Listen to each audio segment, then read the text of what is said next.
신앙이 핍박받고 위협받던 그 위기의 시대에 쓰여졌던 편지였습니다.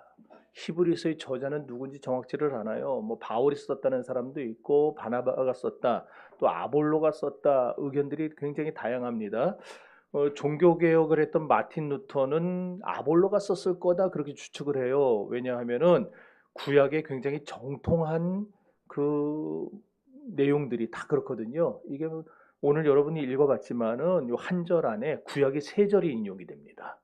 이 정도로 구약 성경을 아주 해박하게 알고 있는 사람은 아볼로였다. 그러니까 아볼로가 썼을 거다 그러는데 글쎄요. 아볼로보다 훨씬 더 뛰어난 사람이 있었잖아요. 바울은 뭐 당대 최고의 학자였는데. 예. 그러니까 아볼로가 썼다, 바나바가 썼다, 뭐 바울이 썼다 의견들은 많은데 사실 누가 썼는지는 몰라요. 다만 이제 알 수 있는 거는 이게 구약이 많이 인용된 걸 보면은 구약을 잘 아는 유대인이 썼겠지. 이 편지를 받는 대상도 유대인이니까 뭐 그 정도만 이제 알고 넘어가는 게 좋아요. 정신 건강에. 괜히 깊이 따져봐야 여러분 복잡하고 머리 아픕니다. 만약 바울의 서신이라 그러면 바울 서신이 14권이 되는 거예요. 이제 히브리서까지. 근데 아직 지금의 신학계에서는 이걸 바울의 저작이라고 정확히 나누질 않습니다. 그러니까 그냥 그 정도라고 넘어가시고. 자, 어쨌든 우리는 이 히브리서를 통해서 뭘 알아야 되느냐? 당시 1세기 기독교 사회는 굉장히 핍박이 심했어요. 우리처럼 이렇게 그냥 뭐 교회 나오고 싶다고 나오고 뭐 예배 드리고 싶다고 예배 드릴 수 있는 사회가 아니었거든요. 그 당시에 예배를 드린다는 것은 목숨을 걸고 예배 드리는 거예요. 언제 발각되면은 죽을지 모르는 겁니다. 북한도 그런 데잖아요. 북한도 오담장 통해 가지고 저 사람들 이상하다고 저거 뭐 하는 것 같다고 자식이 부모를 신고하고 막 이러잖아요. 당시 1세기 기독교 사회가 그랬어요. 그 당시에 로마 사람들 주변의 유대인들이 저 기독교인들 저것들 어떻게 잡아 죽일까 이것만 생각하던 사회였기 때문에 그때에 예배 드린다는 것은 생명을 걸고 예배 드리는 겁니다. 그러므로 우리는 여기서 뭘 배워야 되느냐? 어떻게 하면 우리의 신앙의 본질을 우리가 흐트러뜨리지 않고 이 1세기 기독교인들이 가졌던 그 신앙의 그 기본, 신앙의 본질을 나도 회복하고 살아갈 수 있겠는가? 이걸 우리가 배워야 되는 거예요. 이렇게 믿음을 굳게 지키는 방법에 대해서 초점을 맞춘 게 히브리서였다라는 말이에요. 여러분 우리가 살다 보면은 신앙에다가 뭔가를 자꾸 덧붙이고 싶은 그런 유혹을 받을 때가 있습니다. 그 왜 그러냐면은 일종의 영적인 우월주의에 빠져서 그래요. 내가 저 사람보다 낫다, 나은 대접을 받고자 하는 사람들이 그러잖아요. 누구 이렇게 몇 사람 쭉 같이 있을 때 딴 사람보다 나를 조금이라도 하나라도 더 챙겨주고 조금 대우해주면 기분이 좋아지잖아요. 이게 기독교에도 그런 게 있어요. 그래가지고 자꾸 내가 저 사람하고 틀리다라는 걸 나타내기 위해서 내가 가진 복음에다가 뭘 자꾸 덧붙입니다. 자꾸 하나씩 하나씩. 그러다 보면은 달라지죠. 달라져요. 그런데 적당히 달라져야 되는데 나중에 보면은 이게 원래 뭐였는지를 몰라요. 이게 기독교가 맞는지 아닌지 구별이 안 될 정도로 달라져 버립니다. 여러분 우리가 착각해야 해서 그래요. 기독교는 상당히 단순합니다. 신앙은 굉장히 심플해요. 신앙처럼 단순하고 간단한 게 없어요. 오늘 본문을 보면은요. 천사에 대한 얘기로 히브리서 1장이 시작되죠. 당시 사람들은 예수님을 누구냐 굉장히 궁금히 여겼어요. 그래서 이미 승천하신 예수님을 놓고 천사였다 막 하는 거예요. 미가엘 천사가 세상에 왔던 거 아니냐, 가브리엘 천사가 아니냐 그런 얘기들이 막 나돌았습니다. 그러니까 히브리서 기자가 견디질 못하는 거예요. 뭔 소리 헛소리냐? 어떻게 예수와 천사를 동격으로 놓고 예수님과 천사를 비교할 수 있겠느냐? 그러면서 우리의 신앙의 본질, 우리의 신앙의 기본이 뭐다라는 것을 히브리서 1장을 통해서 정확하게 규정을 해줍니다. 그러면서 이 단순한 신앙을 붙들어라. 이 단순한 기본 진리를 붙들고 신앙생활을 하는 것이 옳다. 이것을 계속해서 말하고 있는 거예요. 여기에 이제 초점을 맞췄기 때문에 우리도 히브리서를 그런 관점에서 봐야 되는 겁니다. 여러분, 아까도 얘기했지만은 1세기 기독교 사회는 굉장히 믿음을 지키기가, 순전한 믿음을 지키기가 어려웠던 사회였습니다. 이런 시대 속에서 그 사람들은 어떻게 믿음을 지켜왔는가? 그리고 오늘날도 사실 그 1세기 기독교 사회처럼 핍박은 없는데 예수 믿기가 참 힘든 시대예요. 그때는 핍박 때문에 믿기가 힘들었고 지금은 너무 예수 말고도 재밌는 게 많고 좋은 게 많기 때문에 예수 믿기가 힘든 시대예요. 이런 때에 우리는 어떻게 믿음을 지킬 거냐? 어떻게 우리 믿음에 덧칠하지 않고 순전한 복음에 매여서 살아갈 것이냐? 이걸 생각해 봐야 된다는 거예요. 자, 1절과 2절을 다시 한번 읽어봅시다. 시작.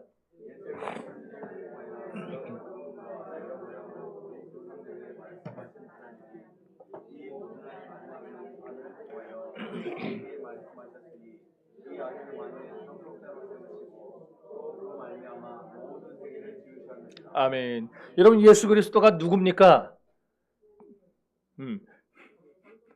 빌립보서 2장 6절에 보면 이렇게 말합니다. 그리스도는 원래 하나님과 본체시나 하나님과 동등됨을 취할 것으로 여기지 아니하시고 오히려 자기를 비워 종의 형체를 가지사 죽기까지 복종하셨으니 곧 십자가에 죽으심이라. 그러겠어요. 예수 그리스도는 누구냐? 하나님과 본체예요. 하나님과 동등이세요. 이거 하나님의 형상이시고 하나님의 본질이시라는 거예요. 다 같은 말이에요. 근데 여러분 근데 하나님이 눈에 보입니까? 안 보입니까? 네, 안 보여요. 왜 안 보여요? 영이니까 안 보여요. 영이니까. 육체를 가졌으면 보일 텐데 영이니까 안 보여요. 그래서 하나님이 육체를 가지고 세상에 예수님을 보내셨어요. 그래서 우리의 눈으로 보게 하셨어요. 우리의 귀로 듣게 하시고 우리의 손으로 만지게 하셨어요. 그래서 태초부터 있는 말씀에 대해 우리가 눈으로 본 바요, 우리 귀로 들은 바요, 우리의 손으로 만진 바라 그랬잖아요. 요한일서에서. 네. 보게 하셨어요. 그리고 우리 눈에 보이는 육체를 가지고 예수께서 십자가에 달려 죽으신 겁니다. 그 예수, 그렇게 세상에 하나님의 아들로 오셔서 이 땅에서 우리를 위해 사시다가 십자가에 달려 죽으신 예수를 하나님의 아들이라고 고백하는 거, 이 예수가 나의 구주라고 고백하는 거, 이게 기독교 신앙의 전부예요. 그러니까 기독교가 어려운 게 아니에요. 단순해요. 간단해요. 예수는 하나님이다. 예수 하나님 아들이다. 난 그 예수를 믿는다. 요게 다예요. 요게 다. 그래서 우리는 매일매일 예배를 통해서 그리고 우리의 삶을 통해서 그리스도가 하나님이라는 사실을 고백하며 살아가야 됩니다. 여러분 한번 해보세요. 주님은 그리스도십니다. 네. 이게 우리 신앙의 출발점이라는 거예요. 이게 기본이에요. 오늘 설교 제목 기본으로 돌아가자. 그게 답니다. 주님은 누구냐? 주님은 그리스도시다. 주님은 하나님이시다. 그래서 오늘 히브리서 1장은 아까 얘기했듯이 천사와 그리스도를 비교하는 것에 대해서 이 히브리서 기자가 그냥 감당을 못하는, 절제를 못하는 거예요. 오늘날에는요, 천사와 예수를 비교하는 시도는 없어요. 왜냐하면 이미 천사와 그리스도를 비교한 모든 신학적 입장이 끝나버렸기 때문에 이제 더 이상 비교하는 사람도 없어요. 그런데 오늘날에는 뭐가 있느냐? 기독교를 여전히 다른 것과 연결시키려 듭니다. 예를 들어서 기독교에다가 타종교를 자꾸 덧칠하려고 하는 시도가 있고, 기독교에다가 정치를 덧칠하려는 시도가, 기독교에다 교육을 연결시키려는 시도가 있고. 하지만 여러분 우리가 분명히 알아야 될 것은 뭐냐? 기독교에 자꾸만 뭔가를 덧붙이고자 할수록, 덧칠하고자 할수록 복음의 선명성은 흐려져 버려요. 그러지 않겠습니까?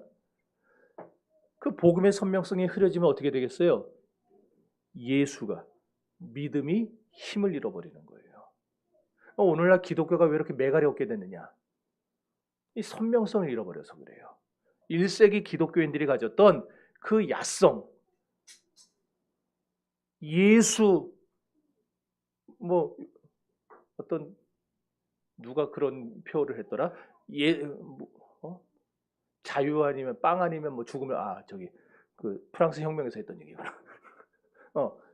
예수 아니면 죽음을 날라. 그 당시엔 그렇게 믿고 살았으니까 야성이 살아 있었어요. 야성이. 근데 오늘날 우리 기독교는 자꾸 뭘 덧붙여요 여기다가.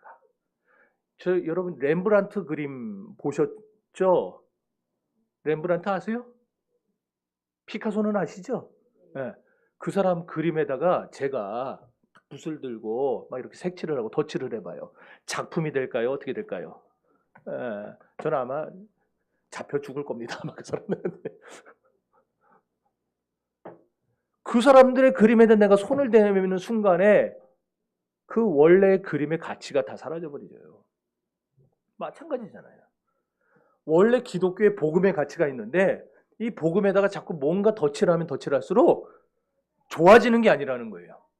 그래서 기독교는 자꾸 돌아가야 됩니다. 어디로 돌아가야 되느냐? 아드폰테스, 근원으로 돌아가야 돼요. 우리의 근원이 뭐냐? 선명한 복음이에요. 선명한 복음. 오직 예수. 예수는 하나님이다. 예수는 나의 왕이다. 예수는 구세주다. 이 선명한 복음으로 우리가 목사고 누구고 다 돌아가야 그래야 기독교가 선명해지고 복음이 선명해지고 기독교가 힘을 되찾을 수 있는 거예요. 그걸 놓쳐버리면 안 돼요. 그걸 놓쳐버리면. 그럼 왜 자꾸 덧붙이느냐? 사람들이. 예수 한 분만으로 만족 못해서 그렇습니다. 우리가 찬양은 많이 해요. 주님 한 분만으로 나는 만족해. 찬양은 참 잘하는데 실생활에 들어가면 예수만으로 만족을 못해요.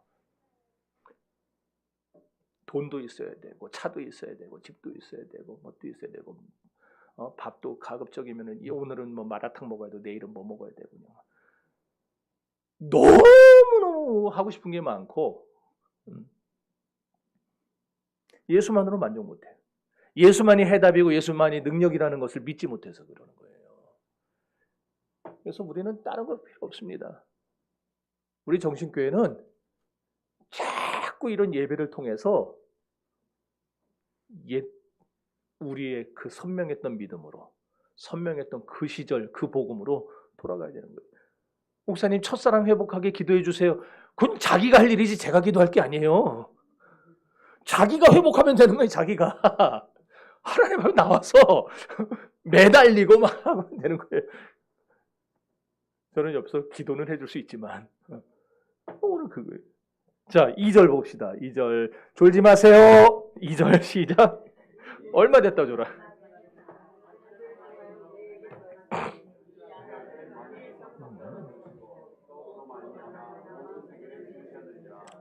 아멘. 마지막 날에 이 모든 날 마지막에 그랬죠. 마지막 날에 아들을 통해서 말씀하셨다. 그래서 말씀하셨다. 이게 뭔 뜻이냐? 주님은 구약을 보면은 하나님은 선지자를 많이 보내셨어요. 선지자를. 그죠? 그 선지자를 보내서 뭐 하셨어요? 하나님이 앞으로 어떻게 구원의 대하드라마를 써나갈지 선지자들을 통해서 가르쳐 주셨어요. 이사야, 예레미야, 다니엘, 에스겔, 그다음에 호세야, 요엘, 아모스, 오바댜, 학개비가 이런 수많은 선지자들을 통해서 엘리야나 엘리사도 통해서 하나님이 뭘 하실 건지를 가르쳐 주셨어요. 장차 한 아들을 세상에 보내리니 그가 자기 백성을 저희 죄에서 구원할 자입니다. 하나님은 다 가르쳐 주셨어요. 주님이 어떤 드라마를 써나가실지. 지금 이걸 말하고 있는 거예요. 그래서 히브리서 기자는 구약을 어떻게 이해하느냐? 예수 그리스도에 대한 모형으로 이해해요. 모형론이 뭐냐? 예수 그리스도가 구약 곳곳에 계시되어 있고 드러나 있다 그 말이에요. 그러니까 우리가 구약을 볼 때 그냥 볼 게 아니고 구약에 있는 모든 사건과 기사와 이것들을 다는 아니에요. 다는 어떻게 그냥 억지로 꿰맞출 수는 없고 대부분은 다 뭐냐? 신약의 예수님에게로 연결되어 있다는 거예요. 이게 모형론이에요. 그러니까 우리가 구약을 읽어가면 읽어갈수록 우리는 누구를 더 풍성하게 알게 될까요? 예수님을 알게 되는 거예요. 신약의 예수님은 사람들은 그 생각 속에 갇혀 있어요. 예수님은 맨날 병 고치고 기적행하고 사람 살리고 이런 것밖에. 근데 구약 속으로 들어가 보면은 예수님은 어떤 분인지가 주님은 우리의 창조주세요. 우리의 심판주시고 우리의 구원자시고 예수님에 대한 이해가 굉장히 풍성해질 수 있어요. 그래서 구약에서 우리는 주님을 발견해. 아침에도 그 얘기를 했죠? 구약으로 신약을 봐야 된다는 말이에요. 그거예요. 그래서 히브리서 1장에도 보면 시편이 많이 이용이 되는데 시편을 왜 인용했느냐? 시편에는 예수님에 대한 예언이 많이 나옵니다. 메시아에 대한 예언이.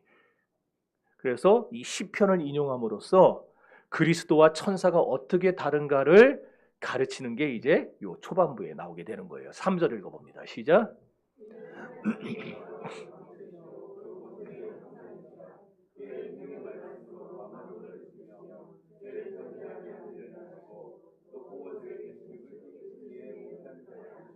아멘. 이쑤시개를 다음번부터는 점심 드시거나 여기다가 다 하나씩 놔주세요. 이쑤시개를. 그걸로 졸리면 찔러요. 그냥 막 찔러 그냥.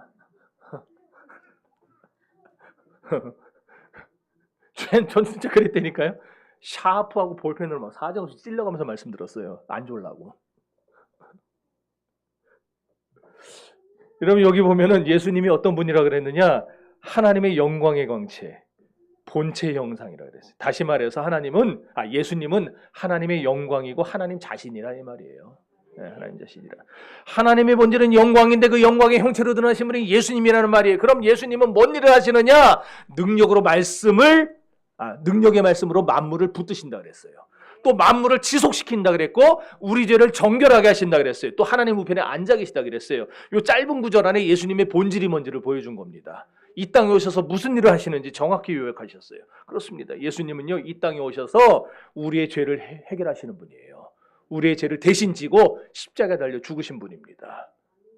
예수님은 그냥 우리 병 고치기 위해서 오신 분이 아니에요. 단순히 우리에게 먹을 것 주시고 기적 베풀어 주시고 우리가 필요로 하는 거 채워주시기 위해서 오신 분이 아니라 예수님은 왜 오셨느냐? 예수님이 오신 가장 핵심 기본은 나를 죄에서 구원하기 위해서 오신 거예요. 근데 이거 하나만 놓고 보면 사실 우리는 이미 다 받은 겁니다. 다 받았어요. 우리는 모든 걸 받은 사람이에요. 내 죄를 용서받고 구원받았는데 그러면 다 받은 사람이 왜 불만이 있고 왜 불평을 해요? 다 받았는데. 다 받았다는 걸 모르니까 그러는 거예요. 다 받았다는 걸.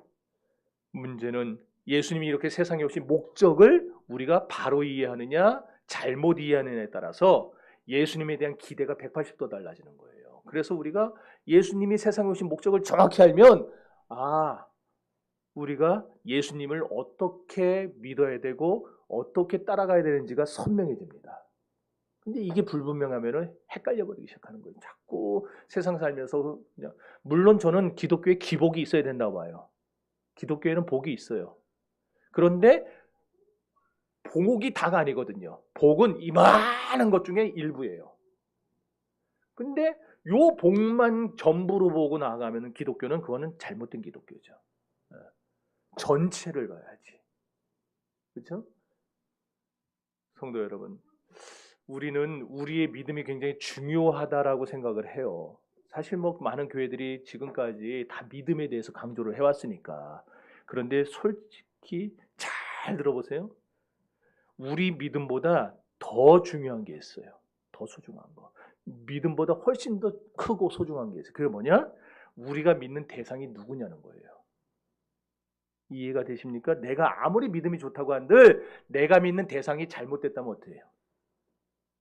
내 믿음도 엉터리예요. 그러면 내가 누구를 믿느냐가 먼저 정확히 서야 되는 거예요. 내 믿음이 아무리 좋아도 내가 정말 그냥 산을 들어서 저리로 던지는 믿음이 있다 한들 내가 믿는 대상이 잘못이라면은 그 믿음이 가지고 뭔 소용이 있겠냐고요. 아무리 좋은 내 믿음으로 이만희를 믿고 정명석을 믿고 이재록이를 믿는다면 그게 과연 옳은 믿음이겠냐고요. 소용이 없어요. 그런 믿음은. 그래서 하나님은 구약을 통해서 끊임없이 우리에게 뭘 요구하셨는가? 여호와를 알라. 힘써 여호와를 알라. 제발 나를 알고 믿어라 그랬어요. 제발 나를 알고 믿어라. 예수님.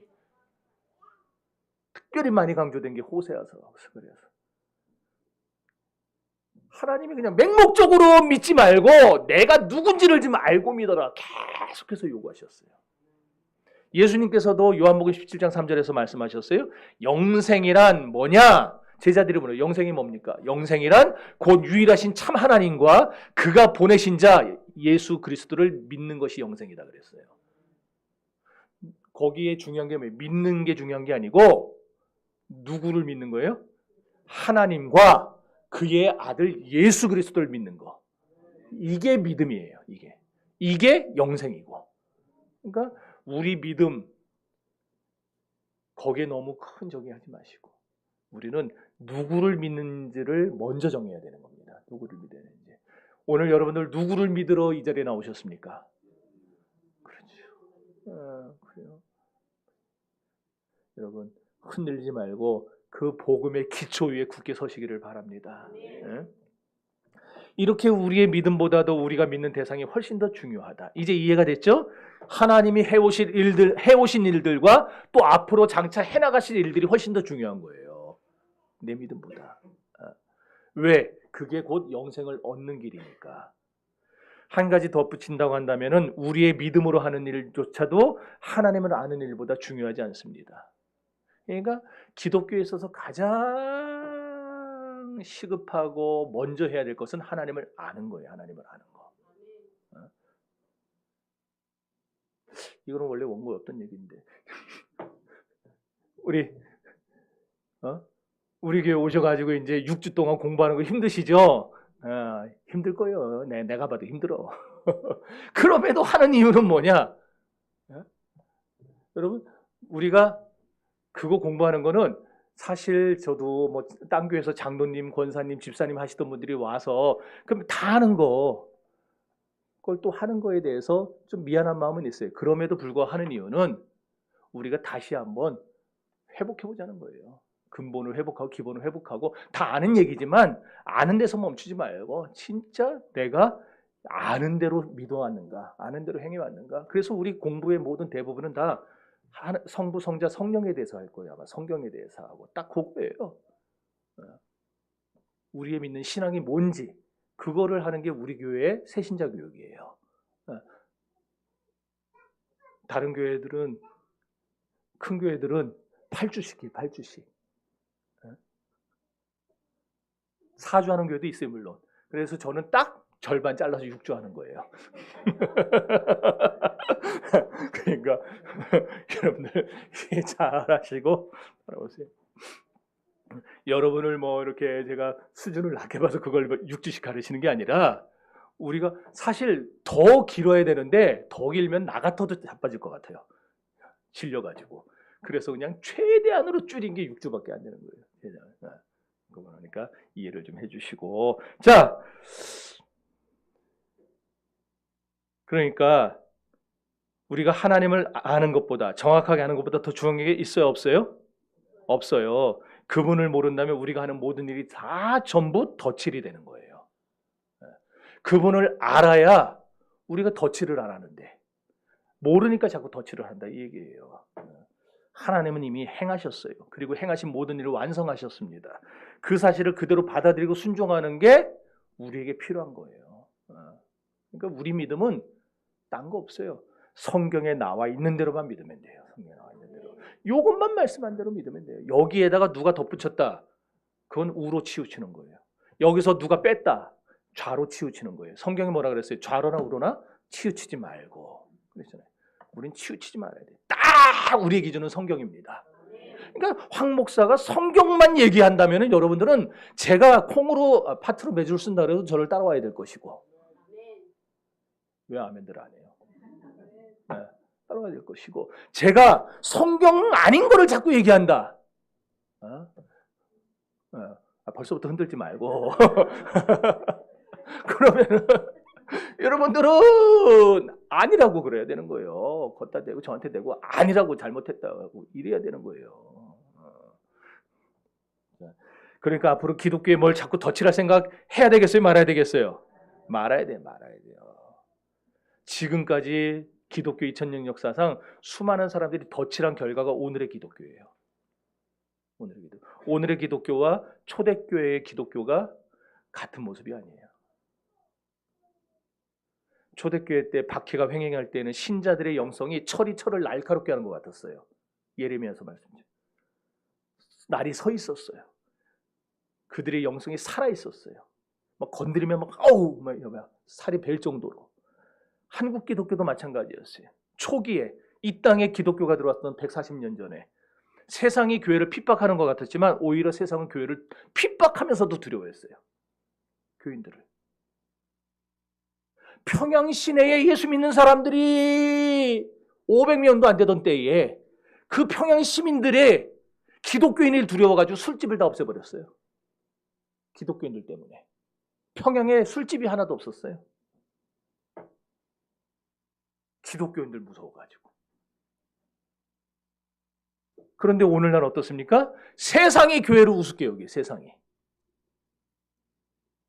140년 전에는 세상이 교회를 두려워했는데 이제는 세상이 교회를 우습게 여겨요. 그래서 우리가 어떻게 됐어요? 예수 믿으라고 입도 뻥끗 못해요. 교회 오라고 말을 못해요. 창피해서. 네, 사건 사고 그냥 목사가 뭐 했다, 장로가 뭐 했다 이런 얘기밖에 없으니까. 그래서 오늘 히브리서 기자는 다시 그 원래의 복음을 회복하자고 하는 거예요. 원래의 복음을. 예수 그리스도가 누군지 정확히 알고 믿자고 하는 거예요. 그리스도가 누구라고요? 여기 보니까 하나님의 영광의 광채, 형상으로 드러난 하나님의 본질, 본체, 하나님 자신. 그러니 이렇게 하나님과 본질이시고 하나님의 형상이시고 형체이시니까 천사하고 비교할 수 있겠어요? 비교가 안 되죠. 여기 그런데 자 4절 읽어보세요. 시작.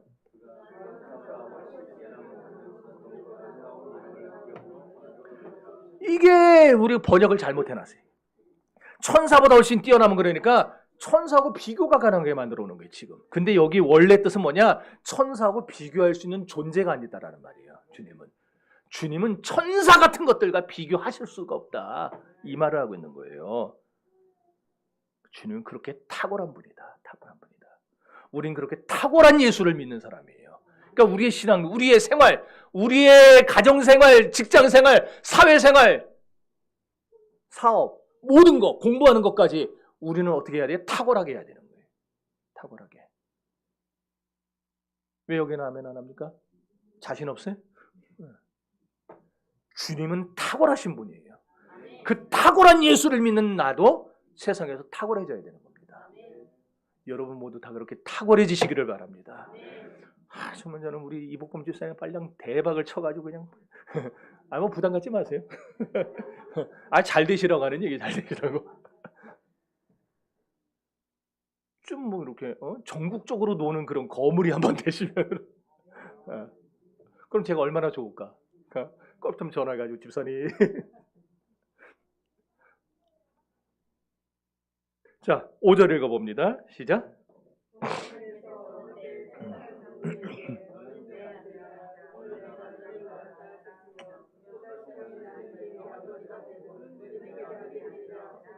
아멘. 여기 5절은요. 시편 2편 7절을 인용한 말씀이에요. 나는 그에게 요 중간에서 나는 그에게 아버지가 되고 그는 내게 아들이 되리라. 이거는 사무엘하 7장 14절을 인용한 거예요. 그러니까 요 한 절 안에 구약이 2절이 들어갔어요, 지금. 또 6절 보면은 또 그가 맏아들을 이끌어 세상에 다시 들어오게 하실 때에 하나님의 모든 천사들은 그에게 경배할지어다. 이거 6절은 시편 97편 7절을 인용한 거예요.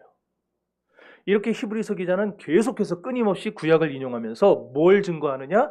그리스도의 우월성을 증거하는 거예요.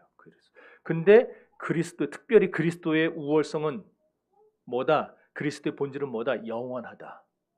그거를 강조하는 겁니다. 그러면서 예수는 영원 전부터 자존하시는 창조주 하나님과 동일하신 분이고 동등하신 분이지만 천사는 창조된 순간이 있었으니 이런 천사와 그리스도를 어떻게 너희가 감히 비교하느냐 이 얘기를 지금 하고 있는 거예요.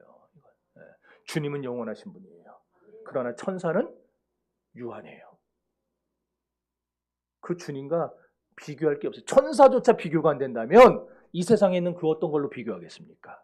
그러니까 주님하고 비교할 게 없는 거예요. 그러니까 주님하고 비교할 게 없다는 말은 주님이 가장 귀하다는 말이에요. 여러분 예수만 가장 귀한 줄 믿으시기를 바라요. 게다가 10절과 11절에 보면은요, 태초에 주께서 땅에 기초를 두셨고 하늘도 주의 손으로 지으셨지만 그러나 그것조차도 어떻게 된다 그래요?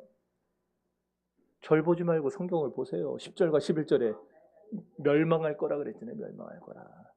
여러분 지금 우리가 보고 있는 이 땅과 하늘도 언젠가는 사라질 겁니다. 언젠가는 사라져요. 마지막 날 주님이 이 땅에 재림하시는 날에 천사장의 호령을 앞세우고 나팔 불면서 임하실 때에 이 땅이 채질 일이 풀어지듯이 없어질 거라 그랬어요. 그냥 말. 여러분 그 있잖아요. 저 뭐 이런 반죽하면은 형체가 이렇게 난다했던 걸 물 잔뜩 붓고 하면 이렇게 스물스물해가지고 없어지는 거지. 그렇게 돼버릴 거예요. 그런데 이렇게 사라져버릴 땅과 하늘과 비교해 볼 때 우리 하나님은 어때요? 우리 하나님은 영존하세요. 영원히 존재한다는 거예요. 그래서 우리가 진짜 믿음이 좋아지면 우리의 관심은 어떻게 가느냐? 여기 갖다 놨어야 되는데. 우리의 관심은 점차 보이는 것에서 보이지 않는 걸로 향합니다. 잘 이해하세요? 우리의 믿음이 좋아지고 우리가 믿음이 진정한 믿음으로 바꿔지면은 그전에는 우리의 눈에 다 세상에 보이는 것만 이렇게 보고 살았어요. 그런데 우리의 믿음이 깊어지고 좋아지고 영성이 깊어지면 우리가 점점 세상에 보이는 것들에서 보이지 않는 세계로 우리의 관심을 옮겨간다는 거예요. 있습니까? 네. 그러므로 저와 여러분은 이 세상에 살고 있지만 눈에 보이는 것들에 현혹되지 말고 지금 맞다고 그러는 거예요. 그리고 눈에 보이지 않는 하나님께, 그 하나님의 나라에 우리의 마음과 생각과 뜻을 드려야 될 줄로 믿습니다. 그러니까 우리 정신교회, 제가 바라는 정신교회는 이거예요. 모든 관심을 하나님과 그의 나라에다 두고 그러고 나가요. 그러면은 조금 일이 안 돼도, 조금 뭐가 내 뜻대로 안 돼도 우리의 관심은 세상이 아니고 하늘에 있기 때문에 우리가 거기에 구애받지 않아요. 그렇게 생각하면서 11절과 12절을 다시 읽어봅시다. 시작.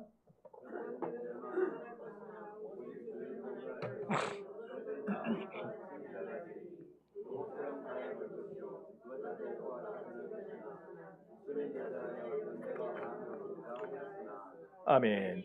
여러분, 새 옷 사면 기분 좋습니까? 안 좋습니까? 좋죠. 전 금년에 우리 권사님들하고 집사님들이 옷을 몇 벌 사줬어요, 저한테. 요것도 양복도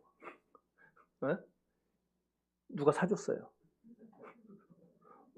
사실 우리 김창순 권사님이 저 이 치료하라고 어버이날에 자식들이 돈을 주셨는데 그걸 저한테 갖고 왔더라고. 내가 안 받는다고 내가 도망갔거든요. 근데 여기다 놓고 가버린 거예요.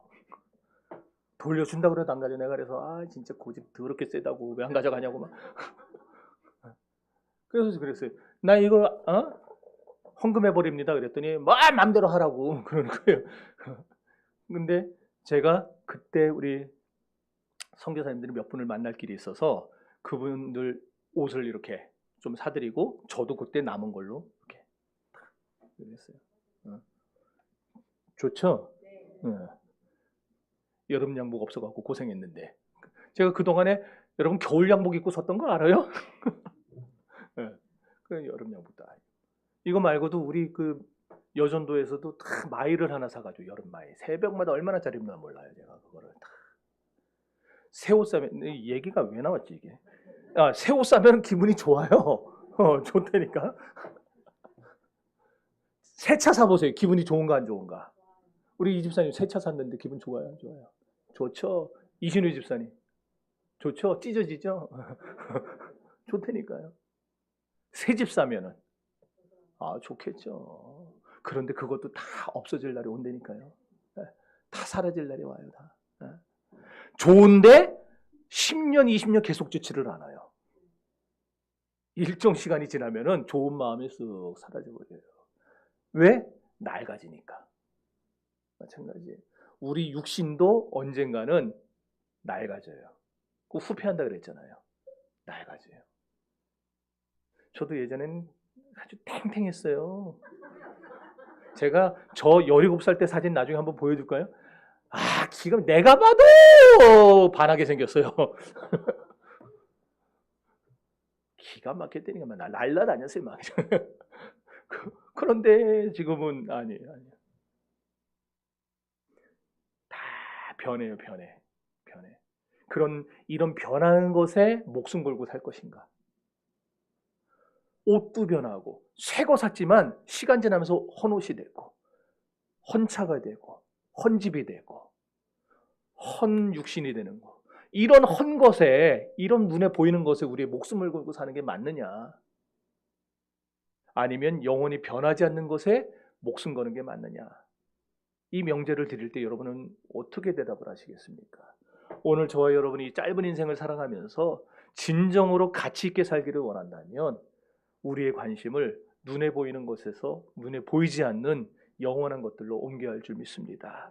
왜? 이 땅이 전부가 아니고 영원한 세상이 다가올 것이기 때문에 변하는 것에서 변하지 않는 것들로 관심이 옮겨져야 돼요. 아까 내가 못 보여드렸는데 여러분 지금 우리 사람들은요 뭐 이렇게 마천루 알죠? 이렇게 어마어마하게 높은 그 건물들, 빌딩들, 제위 롯데월드 이런 거 기가 막혀. 나 아직 못 가봤어요. 우리 장로님은 갔다 오셨다는데 저 좀 한번 데리고 가려니까 기가 막히다. 기가 막히대요. 얼마나 좋은지. 그럴 거예요. 제가 예전에 말레이시아에 한번 간 적이 있어요. 거기 가면 페트로나스 타워라고 우리나라 삼성에서 지은 건물인데 한번 사진 띄워보세요. 뭐 눈을 멀뚱멀뚱 날 쳐다보고 있어. 사진 줬는데. 네.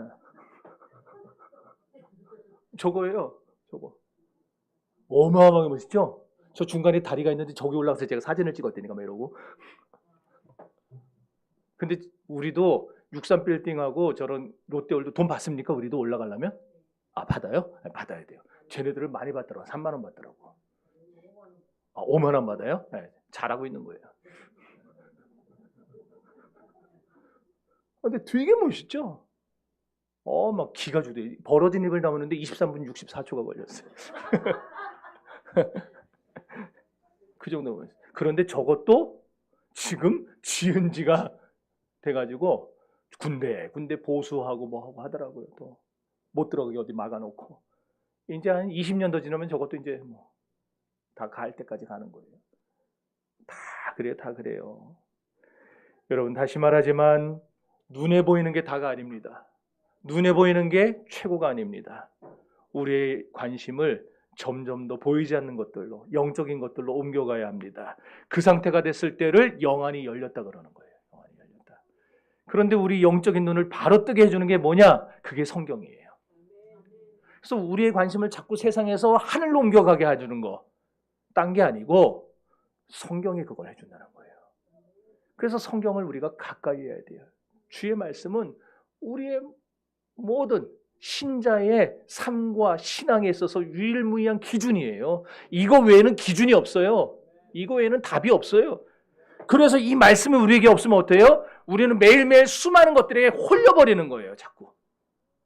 그러잖아요. 귀 얇은 사람들 누가 와서 요 얘기하면 그걸로 혹하고 또 와서 얘기하면 절로 혹하고 이러는 것 같이. 우리는 이 성경이 우리에게 기준을 정해주지 않고 이거야라고 답을 주지 않으면 우리는 매일매일 여기 갔다 저기 갔다 하느라고 인생 다 날려버리는 거예요. 근데 이 성경이 있기 때문에 우리가 지금 중심 잡고 사는 것이지. 얼마나 많은 사람들이 영적인 여행을 떠났다가 길을 잃어버린 채 나고 있습니까?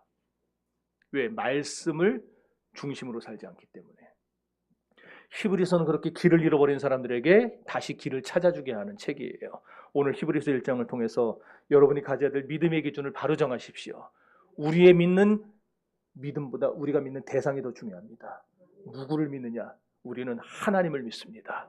그리고 그의 아들 예수 그리스도와 그의 보내신 성령을 믿습니다. 이 삼위일체 하나님에 대한 우리의 신앙, 이것이 우리의 기본이고 우리의 본질입니다. 이 신앙에서 떨어지지 마시고 이 신앙을 가지고 매일매일 우리의 관심을 세상적인 것에서 영적인 것으로, 이 세상에서 천국으로 날마다 우리의 관심을 옮겨가야 되는 거예요. 이것이 오늘 저와 여러분이 회복해야 될 영성이고 우리의 야성의 믿음인 것입니다. 그렇게 살아갈 때에 하나님은 때에 따라 우리에게 은사도 주실 것이고 물질도 주실 것이고 축복도 주실 것이고 우리의 모든 필요를 채워주실 것입니다. 기도합시다. 고마우신 아버지 하나님,